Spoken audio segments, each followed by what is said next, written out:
Hey there, and welcome back.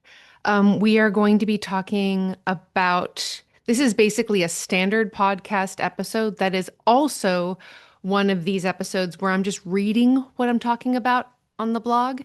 And what that is Range, this book by David Epstein. I think he's an Epstein, not an Epstein. Anyway, if you guys know, though, please let me know. I like to do things correct. All right, so if you actually look at the post on my website, the only reason why I'd want you to go there is because I did take some pictures I'm pretty proud of, including the most astonishing sunset. So, like, just it's worth going just to check out this post. But anyway, let's just get into it. So, I'm dividing my discussion of this book up into chapters, and the first chapter we've already discussed a while back. It was in May when it did on the blog, and then it was the last kind of one of these casual podcast episodes that I put up. And so we've got chapter two today. But chapter two is like massive. So I just want to let you know we're not going to be going through this text with a fine-tooth comb. I just feel like chapter two in particular is really, it's like a Rosetta Stone for kind of understanding how we get evaluation of capabilities and general intelligence. It just kind of shows that, like, it's really hard to get a good handle on this stuff, and it's even harder to set up a study or collect information trying to learn about intelligence or, aptitude, capability, stuff like that. It's just really hard to like divest yourself of the outcome you really kind of want in your study. And you can definitely see skewed and weird results. Just basically for the entirety of human history, if we're being honest. All right, so here we go. So chapter two is called "How the Wicked World Was Made." This chapter starts out with an interesting anecdote about IQ tests. Essentially, researchers looked at the scores of World War I and World War II soldiers and noticed that even adjusted for other factors, scores went up across the board. One of my favorite stats quoted was if an adult who scored average today were compared to adults a century ago, she would be in the 98th percentile. The tests actually had to be kind of continuously restandardized for this reason. So the benchmark, so 100 kind of remained the average, and then they would just adjust the rest of the way the questions were asked and answers were evaluated. These tests were called Raven's progressive matrices. And they're just designed to test a person's ability to synthesize and work with complexity, aka fluid intelligence. The study design is really important because cognitive aptitude is very different from knowledge. And I know you know this, and I know this, but sometimes these things get swapped or combined when we talk about people doing incredible things. And when we're learning music, of course, who do we look to for inspiration, for examples, for kind of setting the benchmark? It's people doing extraordinary things. So that's why this chapter is so important to us. People who are mere mortals trying to do something very difficult very well. So just kind of keep that in mind. So the metric to keep an eye on instead is the ability to take on new challenges. So lots of people can do stuff and do it decently enough, especially if they've had time and practice. I kind of do like a kind of wild example here, but sometimes like very extreme examples just illustrate the concept better, which is why I chose this bordering on offensive, to be honest, example. So like a child could learn to assemble a fairly complicated thing, a fairly complicated object. In fact, and I wrote here, fast fashion depends on it. There's a link there just showing about how much of what the Western world consumes, especially in our kind of like cheap commodities, as opposed to things that, we buy and treasure. A lot of those things are made by young children, most often very young girls.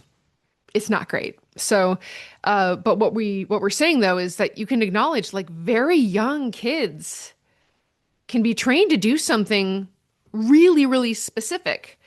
But the question is then, do they understand like what each part of the process is? Do they understand what goes on down the line, or like how the textile was woven, or how the cargo containers are like, sorted at the port? Probably not, right? But they're good at this one thing. Um, and do they know the nature of the process, or are they just doing rote repetition? Because that has nothing to do with fluid intelligence, does it? It really doesn't. Um, so were I to be tested at a task, let's say, attaching a sleeve to a shirt with a sewing machine against a 5-year-old who has attached sleeves to shirts for 6 months. 5-year-olds. I know it's like, really? That's about when the motor skills kick in, which is you do sometimes occasionally see a 4-year-old or a 5-year-old doing astonishing things on an instrument, more often piano, because right, stringed instruments are it just the instrument moves so much. There's so much more going on, whereas like kids who might be a little bit fidgety, the notes aren't going to move, so they can keep their hands still, or rather, they can keep the rest of themselves moving as much as they want, but their hands will reliably hit the notes, which is not the way it works on a stringed instrument. So, like, I would get a very low score at this task because not only am I not, I know already I'm not good at doing things with a sewing machine, but also this kid has been doing this task for like 1/10 of their whole life. And they don't have a lot of like other stuff going on necessitating their attention to be split or like having any attachment to anything in the task except for this is what I'm told to do all the time and I'm just going to have to do this. And then let's just say now the 5-year-old and I, we have another test. And the test is drive a lap using a car with a manual transmission. Now, I'm not great at that either, but I know how it goes and the order of operations. I've got lots of experience driving cars, and I'm also much larger than the kid, right? So I could see things better, all of which would contribute to me rating higher than the kid. Now, does that mean anything though? And what if you compared me to somebody who was very good at driving a manual transmission? Do you see how it's just like all of this stuff can appear stark or relative and in the end, the problem is the question the test is actually asking, that the tasks are not set up to test anything other than, in fact, all of the bad stuff gets in your results then, because what you get is a person's lifetime of experience showing up when we're trying to ask, how generally intelligent is this person? By the way, that is why, and sometimes it can be very disappointing, but like, for instance, when an actor plays somebody who's incredibly intelligent, people frequently think like, this guy, I mean, there is intellect there. I could see it. No, they're very good at acting. Now there is an overlap. There are very intelligent actors, but I cannot tell you how many times I have been a fly on the wall in situations with like very famous people. And it's astonishing who a person really is. You don't actually get to see that on the screen. You don't. In the exact same way that all of these like very strange tasks I've set out for us to like try to, judge whether we're intelligent or not. It doesn't get even close to like the kernel of what is it that makes somebody able to take on and synthesize new information. So neither of my tests offered any insight except how good someone was at the very specific skill. And then we have no idea where they lie on that continuum. So I bring this up because it's tempting to see the difficulty we encounter learning to play a stringed instrument. And we just kind of chalk it up to like a dearth of talent or being at a later stage of life. And it's hard because we see these 17-year-olds who play as if they could like teach Piatigorsky a thing or two. And that just kind of pours more fuel on this fire. They've been at life for such a short period of time and look what they can do. And so the thought arises, I am too old and I'm probably missing something important required to play like that. The first part is wrong, but you're right about the second, but not in the way you might expect. The thing that you're missing is that you didn't get to commit yourself to your instrument when the demands of your life were, for the most part, simpler. We don't discuss it much, but there is, and this really is, I think, kind of when we talk about the advantages of youth, this is actually what I think it is, as opposed to like some neuroplastic property or, the demyelination hasn't started in the brain.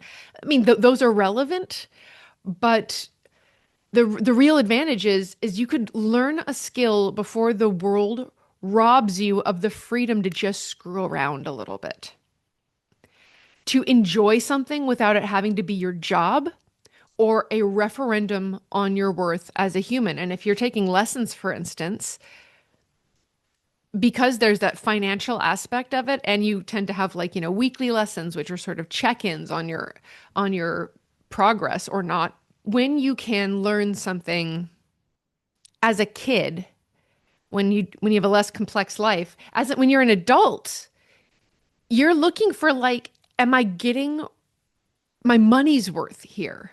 And I mean, parents do that actually when their kids take lessons, right? But there's like a little bit more give because we expect kids to need a bit of nagging. They're gonna, everything is new. They're going to school, they're learning everything, right? So I think that there's like, we give kids some slack to be like, well, I didn't expect you to be a prodigy. So maybe you just need like 6 months to see if this is something that you like.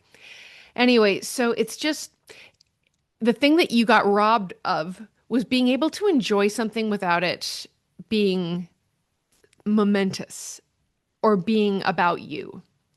So, you know, we become afraid to make a mistake.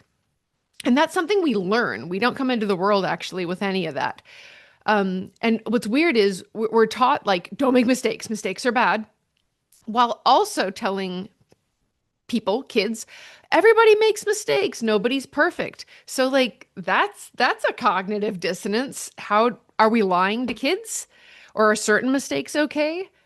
So what we do by not naming this conflict clearly is we make basically the essence of our humanity, our tenderness and our fallibility, something to feel really bad about.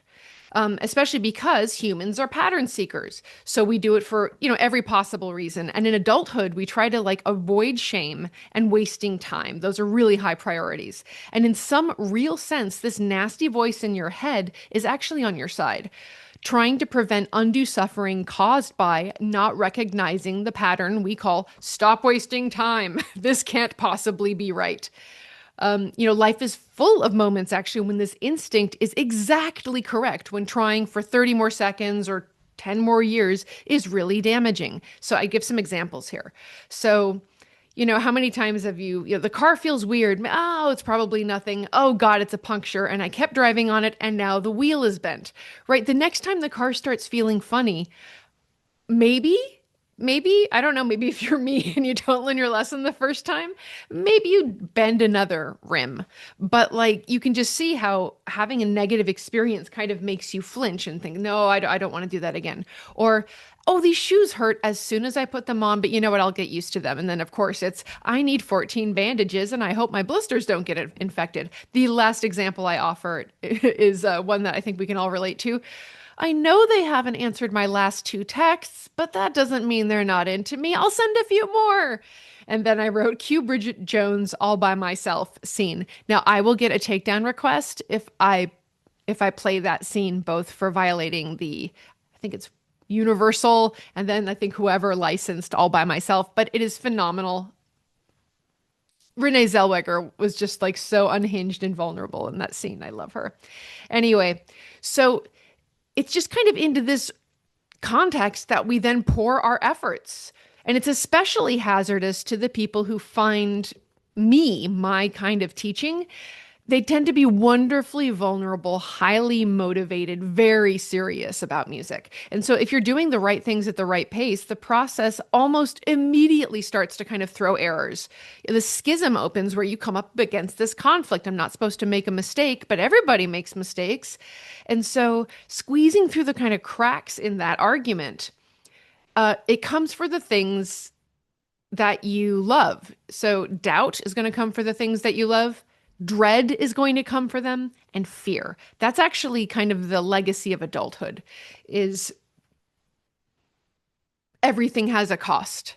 And we develop, hopefully in our development as humans, some kind of resilience. But I will tell you, a lot of us who end up doing music, I think we're attracted to it because we know that there is something that we need healed in us, but the words are either too much or we just can't hang on to them. And there's something about music, playing music, doing something nonverbal that is emotive that I find is like I don't know, an elixir. It feels nice without, do you know what it is? It's like you get the medication without needing the diagnosis. And I think that that is very attractive to a lot of us artists. Just kind of putting a pin in that. I do this kind of discussion with a graphic here. And basically, I just made a little kind of diagram with stuff on the left that is like the things we enjoy about playing and learning music, and then the things on the right that sort of can kind of creep up to mitigate them or negate them or make them feel like they're not for us. I'm just going to give you like a quick rundown. I'm not going to read them all. So, for instance, the things that we like, there's like, we get enjoyment. There's kind of enjoyment in finding discipline, making progress, community, expression, creativity, all that good stuff. And then on the other side, the things that kind of butt up against them, there's, failure, inner critique, shame. It feels confronting. You feel confused. There's wasted time, vanity, futility, even physical pain. So for every aspect on that one side, there is at least one aspect on the right that sort of pulls against it. And if you are a disciplined student who like really cares deeply, it probably affects you even more. Now, this is sort of anecdotal, but these are the correspondences that I've noticed the most. So enjoyment tends to be susceptible to feelings of wasted time, vanity, and shame. I bet you can just grab onto that right now, can't you? Like, I'm enjoying myself. This is fun. And then there's this voice that's like, yeah, but you're probably doing it wrong. Or what kind of idiot needs to have fun like this? Oh, you think you're so cool. You think you're good. There's just like these voices just sort of like spring up. I can tell you, I've had people say all of those things to me, and they do pop up. But the sharpest ones are actually the ones that I say to myself that I would never say to another person.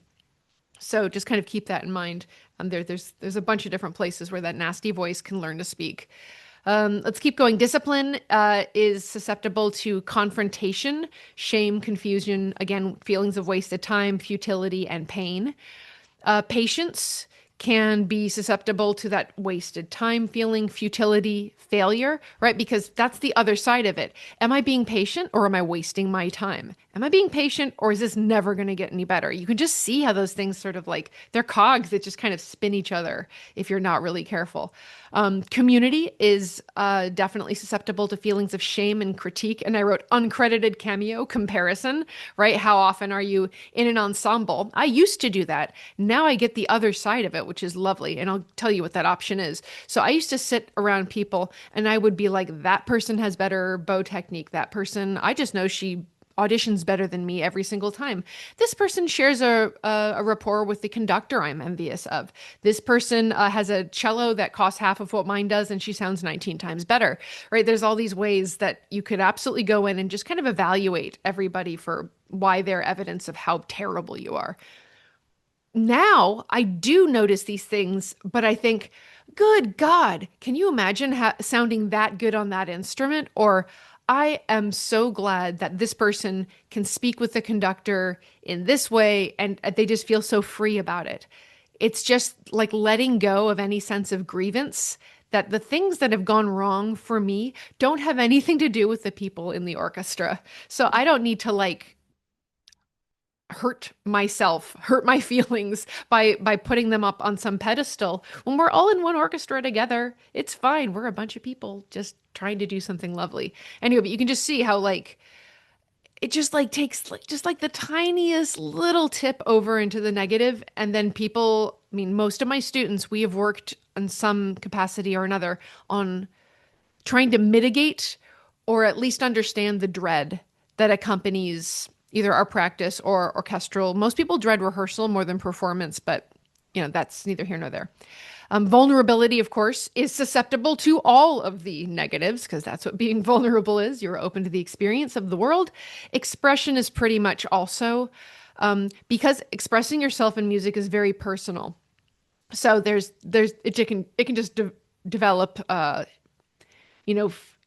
deep shame and this feeling of who am I to say this? Who am I to record something and put it on the internet? And the answer is you're you. And if there are people who would try to tear you down, there's nothing that you could have posted that they would have liked. Because I see stuff I don't like all the time and I just go on by.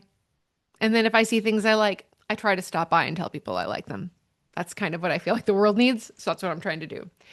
Um, I'm gonna like stop this section, but just understand that you are not the only one who sometimes feels like there is like almost an inverse relationship with the instrument, how people talk about a sense of connection and community and expression. And frequently, the people who want that the most feel like it is that they are least entitled to those things. And my dear hearts, I don't know that much, but I do know that that's not right. This is for you, I promise. So, um, the last one I'll talk about is improvement, oddly, can also lead to all of these different feelings because folks like us are awfully good at seeing our progress as an accident or like a mirage. So we move the goalposts just to make sure there is never a moment to be where you are on the instrument and appreciate what you've done. We kind of can associate a feeling of comfort with either a plateau or like when is the other shoe going to drop? When is everybody going to realize I'm an imposter? We tend to weigh negative experiences, and this is a human thing for sure, as more relevant than positive ones, that famously kept our ancestors from grabbing a burning log or drinking that like fetid, stinky water more than once. So, as an exercise, the next time a wave of something big and unwelcome comes over you in relation to your playing, either while you're playing actually at that moment or like just contemplating, who you are on your instrument, I'd like you to pay attention to where that big unwelcome thing manifests in your body. Register the kind of amplitude, the intensity of these sensations, and then can you think of an occasion where they would be appropriate? So, as someone who trends towards anxiety and has had several really scary surgeries, I can name that pretty easily. So, for me, when my stage fright was at its height, the sensation felt like a heavy, cold glove reaching like up through my guts and closing around my throat. I would sweat and kind of like vibrate more than shake. Like it wasn't big, it was really small, but like I felt like my whole body was just sort of like radiating energy. In a not good way. And then my fear before playing, like this, the moment I'm thinking of is this particular recital I had to play. My fear before playing this single movement in front of like literally 20 of my peers was identical to the fear I had right before my spine surgery. And the fear was always the worst. The on the drive to the hospital, right? I would usually have to get up at like 4 in the morning because complicated surgeries, they try to do them earlier in the day because it's very long and the surgeon needs to be sharp and all that good stuff. And I was just I mean, there is a chance that I die, right? An actual chance that you die when they're messing with your spinal cord and using, microscopes to like snip this and not that and saw this and reattach that. But so I actually felt like I was dying right before I would go on to play. Um, and these were, by the way, these performances at Northridge, they were low stress performances. We all had to do a few each semester, and every music major had to attend a few dozen as a requirement. I think we had to maybe go to 20 of them a semester, trimester, whatever. Anyway, but like we were always going to watch each other play all the time. And there was kind of an acceptance that these were pieces that were in tradition. Why not? In transition. So like this performance is usually a first or second test drive before you either go and audition with it or play your senior recital or whatever else you're working on. But my body honestly felt like there was a chance I might not get out of the thing alive. So I've got this pop-out box, this tip, which is something I use almost daily. So sometimes feeling your fear in your body rather than experiencing as like a thinking, it helps the freight train of these kind of pervasive and unhelpful thoughts detach a little bit. Your body and mind do not have to feed off of each other like this. Imagine a situation where these feelings are normal and reasonable. So, like, a close call with a car or a pedestrian if you were driving, or being startled awake by thunder or an earthquake, or waiting for a medical diagnosis. Nothing else. Just kind of imagine that. Now, don't chastise yourself for feeling any particular way. Just sort of draw a line from how you're feeling when you're this afraid and like the intelligence that your body has to try to tell you it's felt this way before, but also that you have you've survived that feeling also. And kind of just knowing that your body has been through the entire circuit of I'm fine, I'm really not fine, and then I'm back to fine again. For some reason, just looking at it as kind of that as a cold fact has been very helpful for me. So I now don't tend to feel like I'm going to die before I perform, but I do get incredibly nervous, but it doesn't make me it's nervous positive or nervous neutral. So it's nervous and I'm like, and I can't wait to play, or nervous and yeah, but this is not going to like hamper my playing. I'm just feeling excitement in my body. And so I just kind of label it as like, this is what my body now feels like before a performance. And if I want to go back and like find another time when the level of like nervousness I feel another time, maybe it would be, oh gosh. Yeah, I mean, I guess like my first boyfriend, I asked him to a dance. That was how we started dating. So I felt like that. It's panic but positive, you know what I mean? Like very nervous, but like eh. Anyway, so I kind of like just remember like my body knows how to do this and I function just fine. So yeah. So many students are kind of already on top of this stuff. A lot of you guys have already done like mind body things or mindfulness or therapy, stuff like that. But that tends to gild this experience with like extra awfulness if you're not careful. There's this sense of like, if I understand this, if I've done the work on myself and I've done the work on my instrument, should this not be like, should I have this like figured out already? And if you're anything like me, I intellectualize this stuff before allowing myself to benefit from it. Um, I know this about myself, and while I don't necessarily love the output of it, I do know that it comes from something good, right? It comes from being introspective and like a desire for improvement. Eventually, I'll have to make the leap and decide that the thing I understand applies to me, not just everyone else. And that takes time, and we are both allowed to take it. But recognize that you're intellectualizing something so that like you could describe it and understand so many different things uh, about it and still not actually benefit from like actually I am okay. Everybody is okay. This is fine. Also, kind of interesting, just thinking about gauging whether like specializing early is really important or whether you as an adult learner who's done not this instrument as your professional career. 2015 study revealed that over three-quarters of Americans land in careers largely unrelated to their field of study in college. So, I mean, aside from like a lack of high-paying humanities jobs, what conclusions can you take away from this? Like fluid intelligence sure seems like a very useful attribute. So I'm not sure if you are in a line of work that is exactly like the next step after your higher education, if you did higher education, but if you just look at what you learned in your job and how much you needed to learn once you started the job, like nobody's schooling leaves them completely prepared for any job. But what it should do is give you a lexicon of ideas and technologies and language and things like that to then begin to learn your specific job.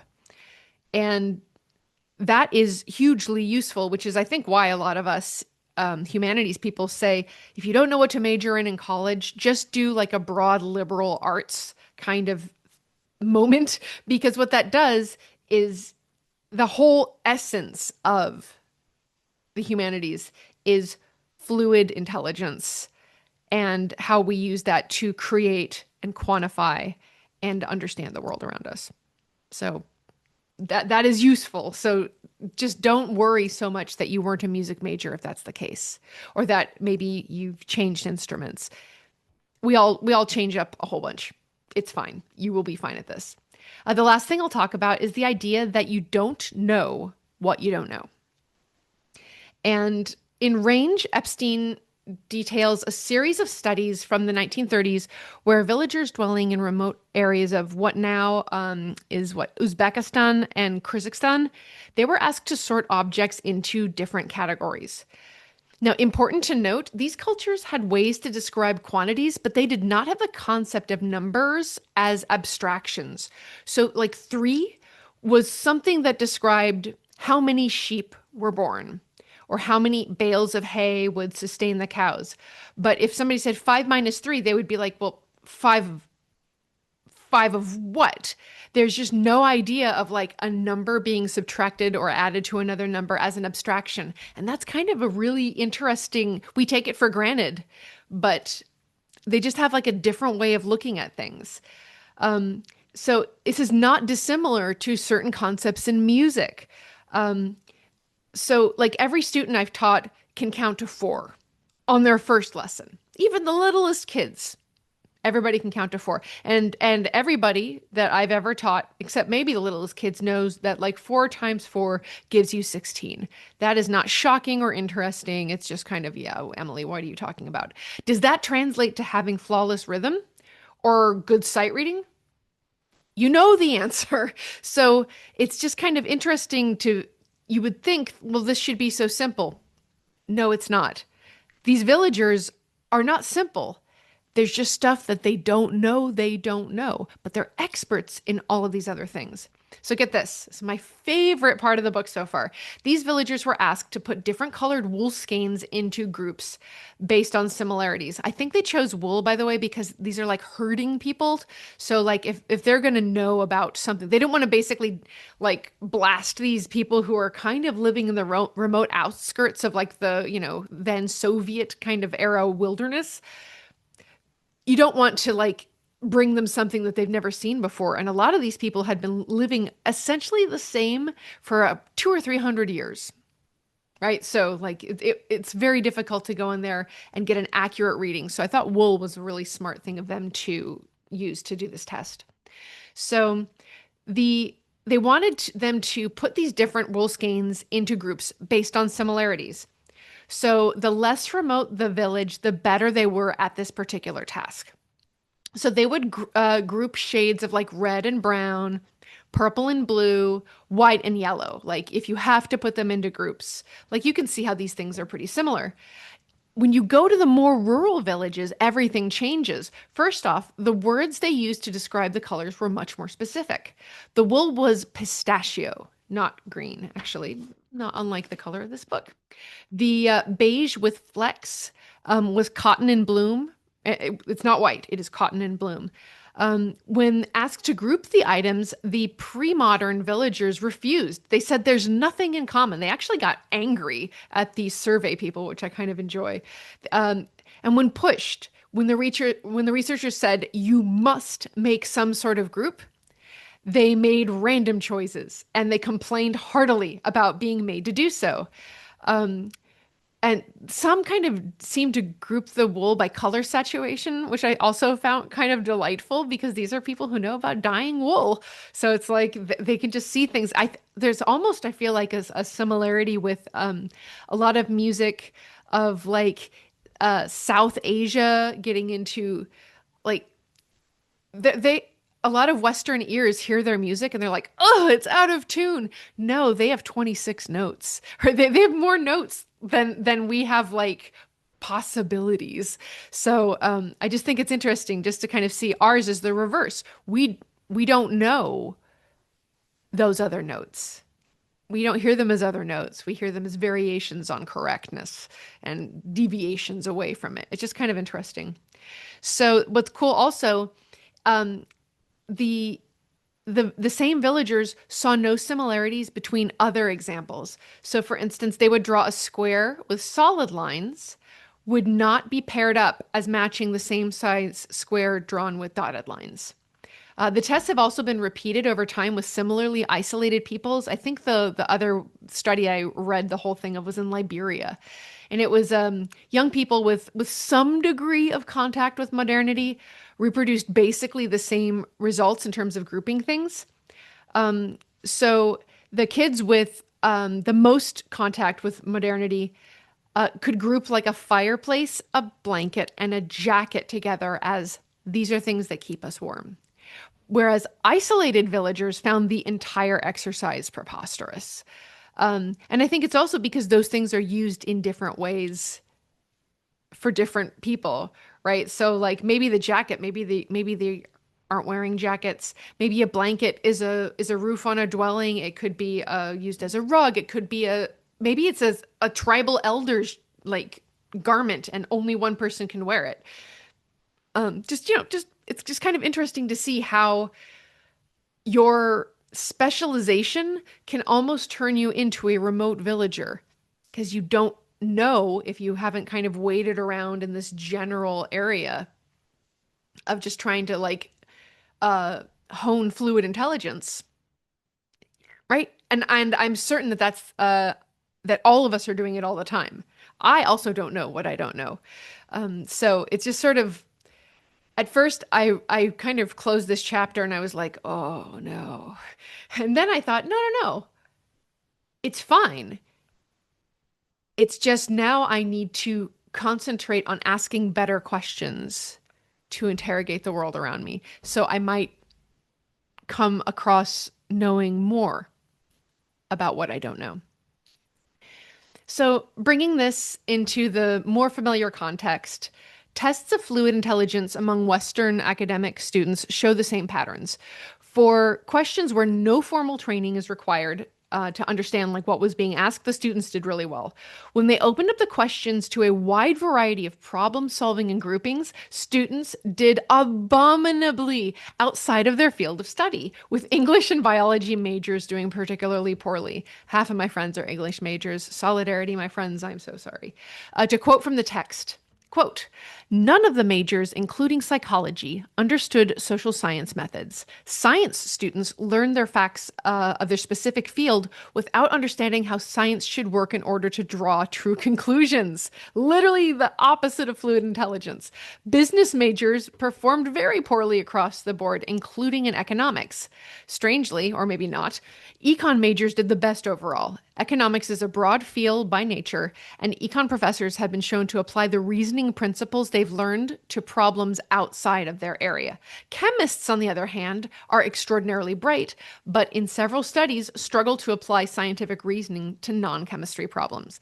That is, by the way, if you've got the book, that is from page 46 of the little paperback version. So what I'd like you to contemplate. The reasons why we struggle are not nearly as important as a willingness to engage with the struggle. As you advance, it's natural to look to familiar methods and principles from other areas of expertise or even from prior musical work. It's a useful instinct and often will reward you with the insight you seek. There are times, however, that you cannot know what you don't know. Because you've lived the life you've lived, learned things and gained skills that would probably baffle your musical heroes. That was not wasted time. What you'll find as we continue exploring range is that you may be able even to turn this into an advantage. If this has been thought-provoking, and if you'd like to go deeper, here are a few journal prompts. So the first one is, think about what you are most skilled at. When did you first encounter the skill? Next, think about a hobby you abandoned. Why did you come to it? Why aren't you doing it now? And last, think about your favorite musician who plays your instrument and imagine what it would feel like to play with that kind of facility. How does that differ from the way it feels when you play? What are you doing then to close that specific gap? Thank you so much for listening and stopping by, and I will see you next time.